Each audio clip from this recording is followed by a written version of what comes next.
भगवत गीता अध्याय 8 अक्षर ब्रह्म योग। जय श्री कृष्ण दोस्तों, गीता के अध्याय 8 में हम आपका स्वागत करते हैं।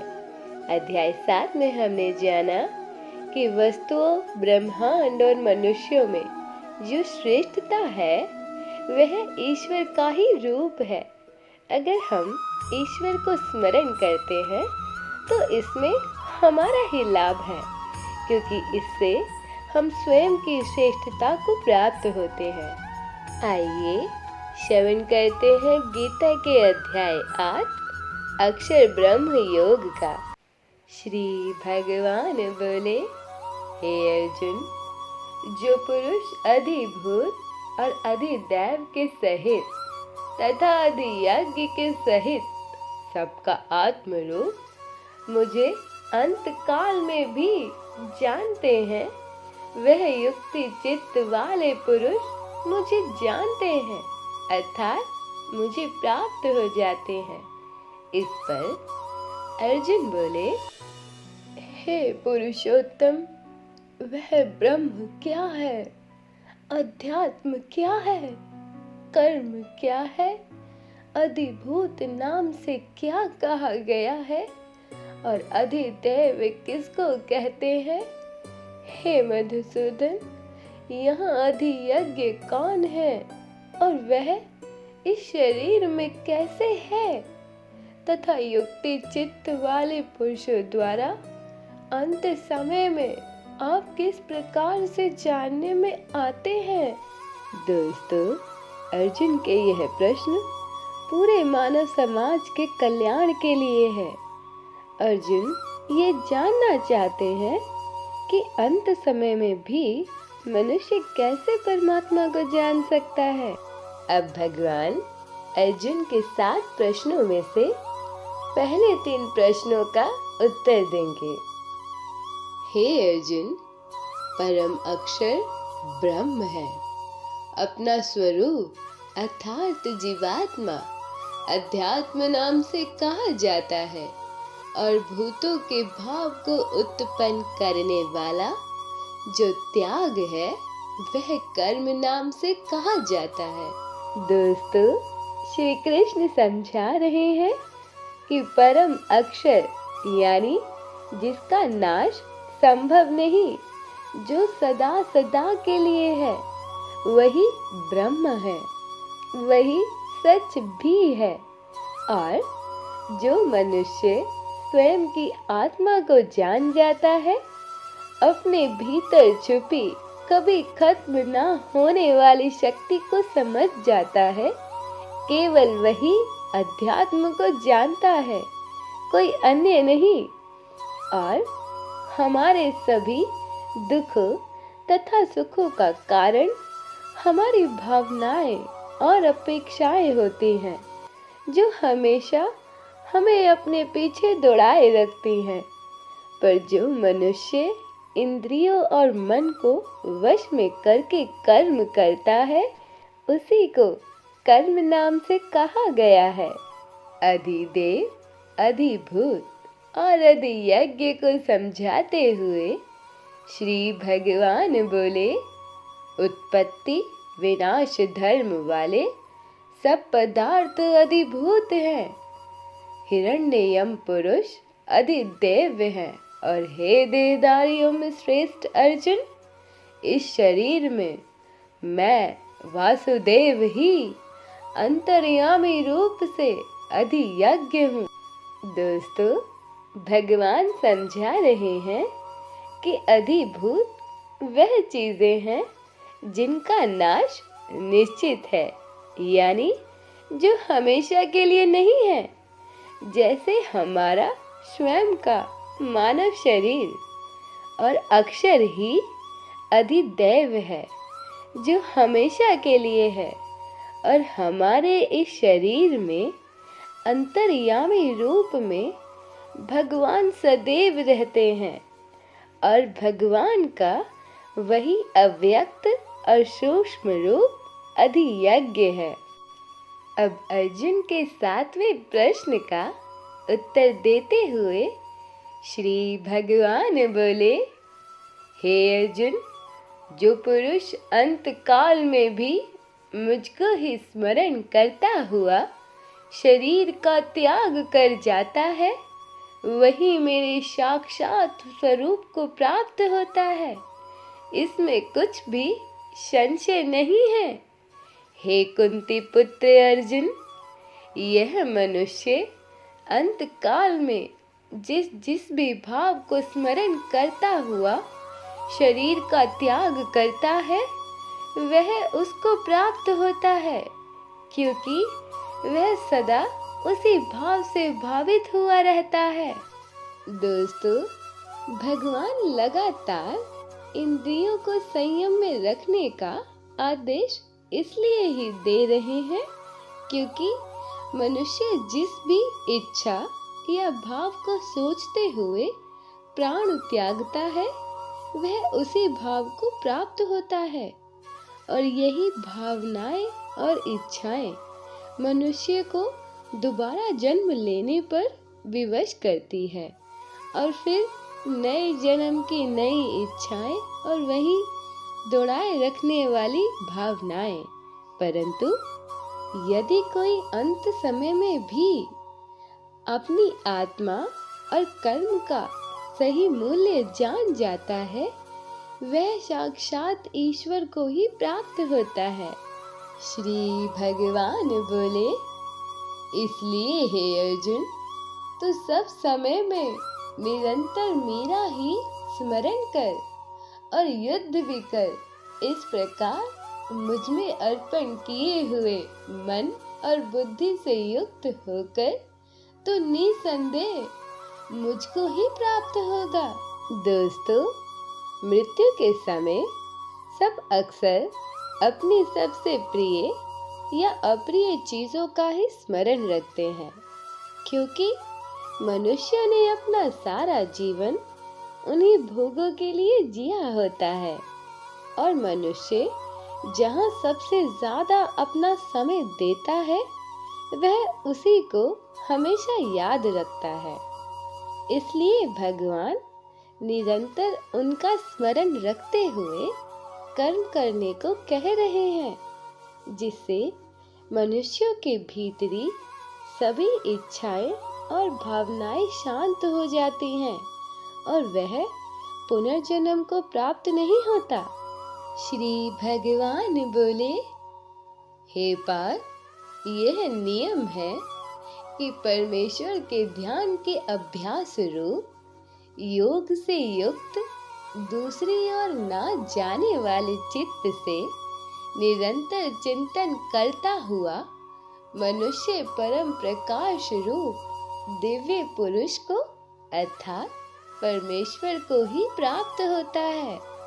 अर्जुन, वह भक्ति युक्त पुरुष अंत काल में भी योग बल से भ्रुकुटी के मध्य में प्राणों को अच्छी प्रकार स्थापित करके फिर निश्चल मन से स्मरण करता हुआ उस दिव्य रूप परम पुरुष परमात्मा को ही प्राप्त होता है।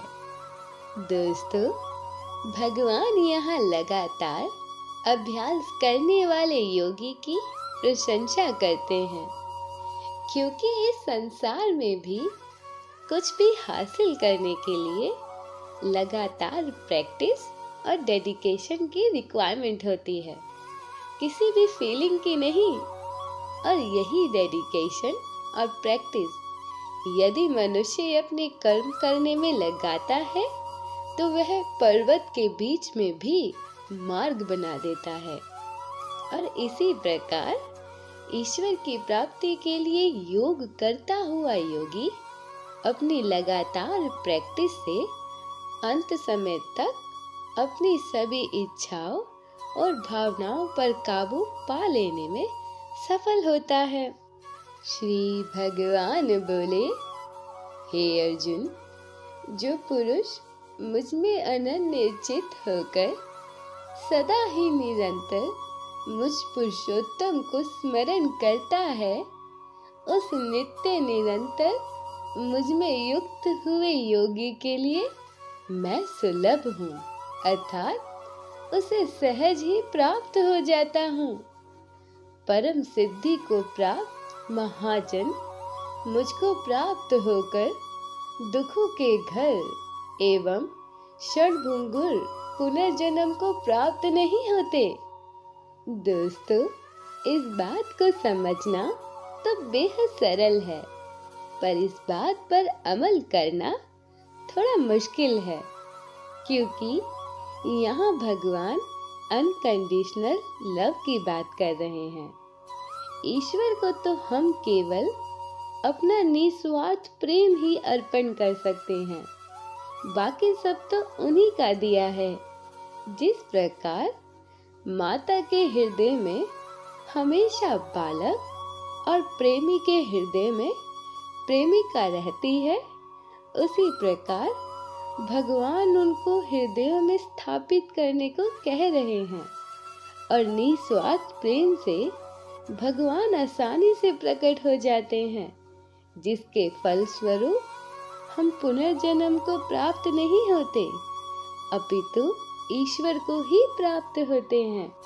श्री भगवान बोले, हे पार्थ, जिस परमात्मा के अंतर्गत सर्वभूत हैं और जिस सच्चिदानंद परमात्मा से यह सब जगत परिपूर्ण है, वह सनातन व्यक्त परम पुरुष तो अनन्य भक्ति से ही प्राप्त होने योग्य है।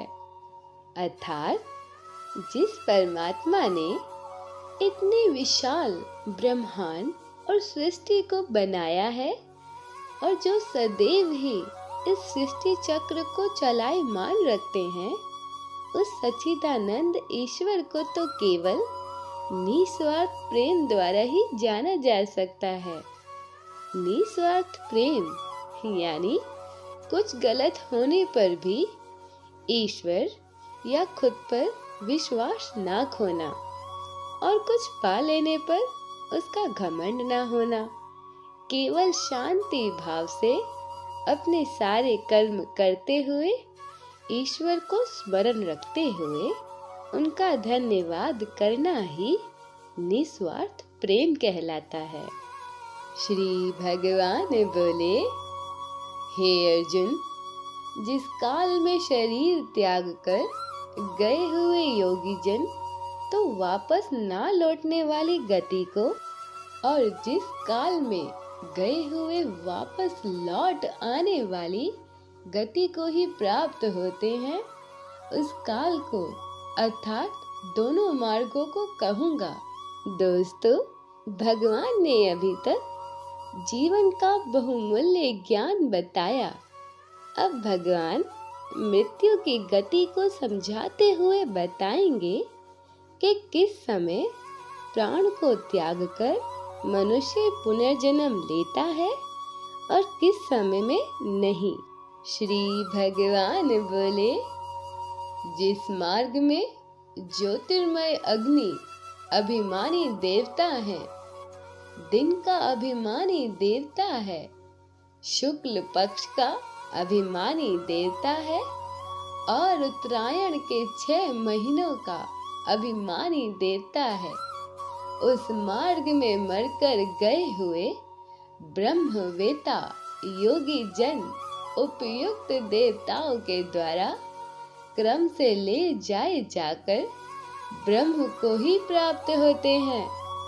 अर्थात जिस समय में ज्योतिर्मय अग्नि हो और दिन का सूर्य चारों ओर प्रकाश फैला रहा हो और उत्तरायण का सुंदर आकाश हो तथा शुक्ल पक्ष का समय हो, यानी जिस समय चांद बढ़ता है, उस समय में प्राण त्यागने वाला योगी साक्षात ब्रह्म को प्राप्त होता है और उसका पुनर्जन्म नहीं होता। श्री भगवान बोले, जिस मार्ग में धूमा अभिमानी देवता है, रात्रि अभिमान देवता है तथा कृष्ण पक्ष का अभिमानी देवता है और दक्षिणायन के 6 महीनों का अभिमानी देवता है, उस मार्ग में मरकर गया हुआ सकाम कर्म करने वाला योगी उपयुक्त देवताओं द्वारा क्रम से ले गया हुआ चंद्रमा की ज्योति को प्राप्त होकर स्वर्ग में अपने शुभ कर्मों का फल भोगकर वापस लौट आता है। अर्थात अग्नि तो हो पर धुएं से ढकी हो और रात का समय हो तथा कृष्ण पक्ष का चंद्रमा क्षीण हो रहा हो और सूर्य 6 महीने दक्षिण दिशा की ओर प्रवास कर रहे हो। ऐसे समय में प्राण त्यागने वाला सकाम कर्म योगी कुछ समय स्वर्ग में अपने अच्छे कर्मों का फल भोगता है, परंतु फिर पुनर्जन्म को प्राप्त हो जाता है। श्री भगवान बोले, हे अर्जुन, क्योंकि जगत के ये 2 प्रकार के शुक्ल और कृष्ण अर्थात देवयान और पितृयान मार्ग सनातन माने गए हैं। इनके एक के द्वारा गया हुआ जिससे वापस नहीं लौटना पड़ता उस परम गति को प्राप्त होता है और दूसरे के द्वारा गया हुआ फिर वापस लौट आता है अर्थात जन्म मृत्यु को प्राप्त होता है। इसलिए हे पार्थ, इस प्रकार इन दोनों मार्गों को तत्व से जानकर कोई भी योगी मोहित नहीं होता। इस कारण हे अर्जुन, तू सब काल में समबुद्धि रूप से योग से युक्त होकर अर्थात निरंतर मेरी प्राप्ति के लिए साधन करने वाला हो। दोस्तों, भगवान समझा रहे हैं कि मार्ग तो 2 ही हैं, शुक्ल और कृष्ण पक्ष। इसलिए भगवान हर समय में मन और इंद्रियों की भावनाएं उन्हें अर्पण करते हुए कर्म करने को कह रहे हैं। श्री भगवान बोले, हे अर्जुन, योगी पुरुष इस रहस्य को तत्व से जानकर वेदों के पढ़ने में तथा यज्ञ, तप और दान आदि करने में जो पुण्य फल कहा है उस सब को निसंदेह उल्लंघन कर जाता है और सनातन परम पद को प्राप्त हो जाता है। अर्थात ईश्वर के इस ज्ञान को जान लेने के बाद योगी पुरुष दान, तप, यज्ञ तथा वेद पढ़ने में भी जो पुण्य फल मिलता है उनका भी मोह त्याग देता है, क्योंकि वह यह बात जान लेता है कि दान का असली फायदा दान देने वाले को होता है, केवल लेने वाले को नहीं। और इस फायदे और नुकसान से ऊपर उठकर योगी साक्षात ईश्वर को जान जाता है, जिन्हें जानने के बाद सभी पुण्य कर्म का मोह छूट जाता है। और यहाँ समाप्त होता है गीता का 8वां अध्याय अक्षर ब्रह्म योग। दोस्तों, आज हमने सीखा जीवन और मृत्यु के बहुमूल्य ज्ञान को। मिलते हैं गीता के अध्याय 9 में राज विद्या राजगुहा योग में। तब तक के लिए जय श्री कृष्ण दोस्तों।